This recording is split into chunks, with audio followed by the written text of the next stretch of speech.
Engage हुए, उसका mood ठीक रहे, तो आगे से भी सोचिएगा ये सुसाइड कर रहा है। आप लोग भी कभी घर में लड़ाई होती है, गुस्सा होता है, गुस्सा करते हो ना, कभी किसी ने बोल दिया, मम्मी ने चिल्ला दिया, तो क्या बोलते हो, बाहर चले जाते हो, रूम में दरवाजा बंद करके बैठ जाते हो, तो क्या है, गुस्सा आएगा। कुछ बच्चे सहन नहीं करता, डायरेक्टली कहाँ एक अटेम्प्ट कर लेते हैं सुसाइड, इसको बोलते हैं सुसाइड अटेम्प्ट। तो सुसाइड कर लेते हैं, तो सुसाइड करने का उसके बाद सुसाइड करने से क्या होता है, कुछ होता है तो मिलेगा नहीं। अगर कुछ गुस्सा या डिप्रेशन में है तो अपने साथ अपने खुद से फाइट करना है और उस चीज को क्या करना है, उस चीज से फाइट करोगे तो सॉल्व होगी ना चीजें। सुसाइड करने के बाद कुछ सॉल्व होगी, अब तो मर जाओगे, ठीक है, पेशेंट तो मर जाते हैं, और क्या होता है, अगर तो बच भी जाता है तो क्या होगा, हॉस्पिटल में एडमिट है, इतना परेशान रहते हैं, हॉस्पिटल में नाक में नली डालते हैं, इसको बोलते हैं डायस्ट्रिक इंसर्शन, ठीक है, गोली डाला जाता है, पेशेंट को 15 दिन के लिए रखा जाता है, ठीक है, बच भी जाएंगे, तो क्या होता है, बदनाम अलग से जाता है। सुसाइड कोई भी नहीं करना, और सुसाइडल एक अपना लास्ट ऑप्शन या फिर अपना फाइनली रिजल्ट सुसाइड नहीं, आपको खुद से भी रहना होगा। अगर एक बार हार गए, दूसरी बार तो जीतोगे, दूसरी बार हार गए, तीसरी बार जीतोगे, कभी नहीं होगी तो फाइट करो, कभी नहीं होगी तो आप पास होंगे ना एग्जाम, कॉम्पिटेटिव एग्जाम की बात करो। लोग क्या करते हैं, गवर्नमेंट जॉब के लिए ऐसे भी करते हैं बच्चे लोग, तो कहीं ना कहीं उनकी ब्रेन भी असर होता है, उनकी ब्रेन में ट्रांसमीटर होते हैं, न्यूरो ट्रांसमीटर उसको मैनेज करना जरूरी होता है। आप उधर में देखा होगा बाणगंगा, देखा बाणगंगा हॉस्पिटल सुना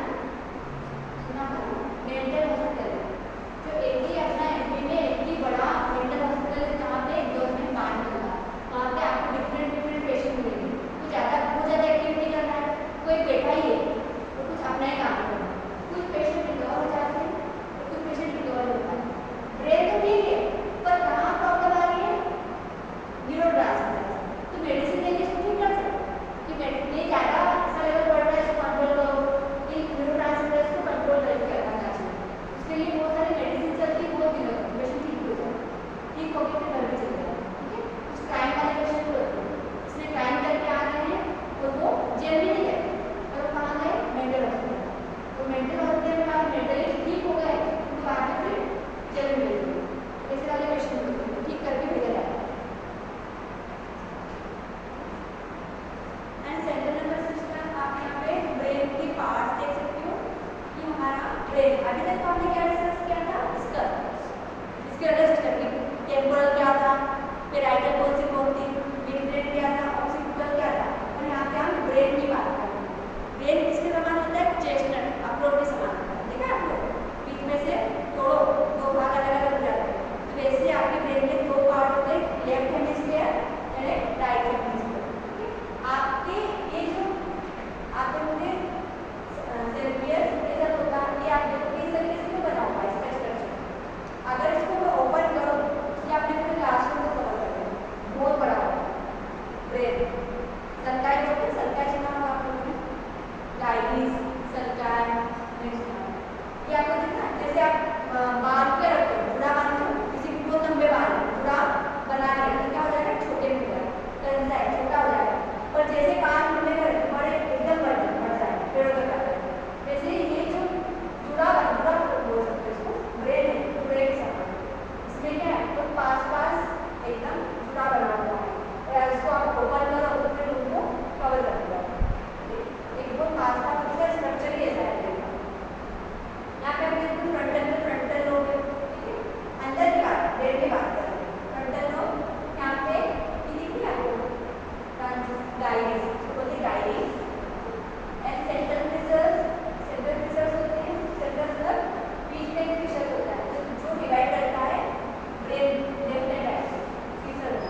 cerebrum, brain stem and cerebellum.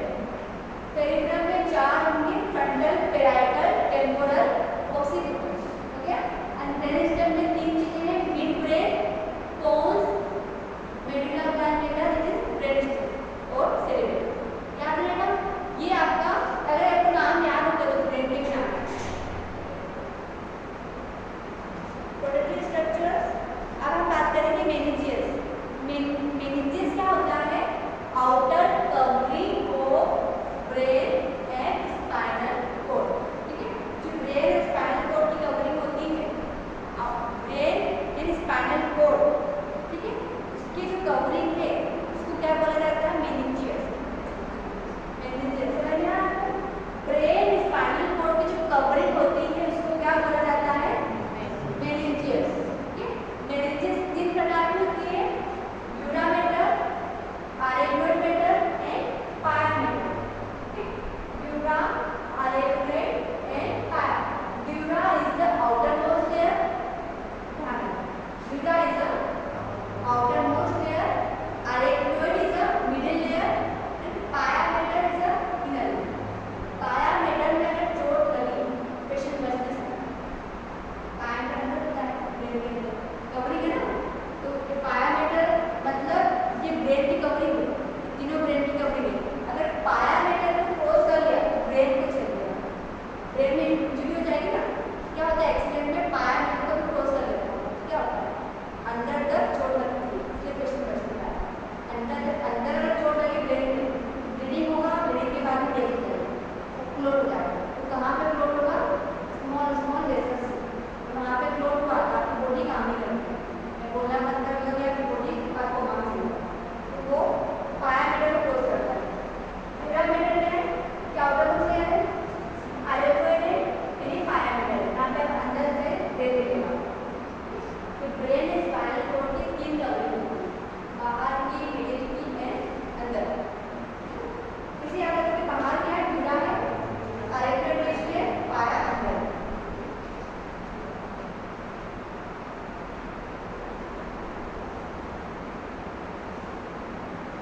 अब हम बात करते हैं cerebro spinal fluid, circulatory part. ये हम कल पढ़ेंगे। ठीक है, ये सीएसएफ फ्लूइड आता है एग्जाम में, शॉर्ट नोट में आएगा। ठीक है, इसका मैं बाद में तुमको समझाऊंगी।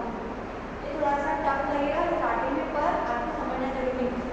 ये अगर समझ लिया, आप एक बार समझ लिया आपने अच्छे से, तो क्या होगा? आप उसको बना सकते। एक बार समझ नहीं कीजिए, बस ये सेरिब्रो स्पाइनल फ्लूइड आपने समझ लिया तो आप लिख सकते हैं। मैं आपको अच्छे से एक्सप्लेन करूँगी बाद में, इसमें कितना से आपकी बॉडी में सेरिब्रो स्पाइनल फ्लूइड कितना होता है, कितना अमाउंट होता है, क्योंकि आपकी बॉडी में अगर इसका लेवल आपको नहीं पता है, इसका मेजरमेंट इसकी ज़रूरी है।